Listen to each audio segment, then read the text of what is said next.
এই না ভুবন ছাড়তে হবে দুদিন আগে পরে, বিধি একই সঙ্গে রেখো মোদের একই মাটির ঘরে। আমি ওই না ঘরে থাকতে একা, পারবো না গো পারবো না।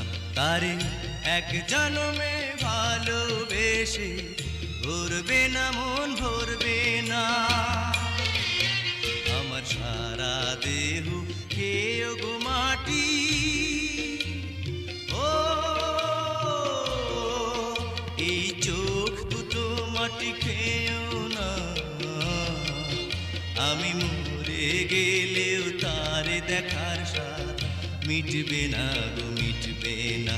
তারে এক জন্মে ভালোবেসে ভরবে না মন ভরবে না।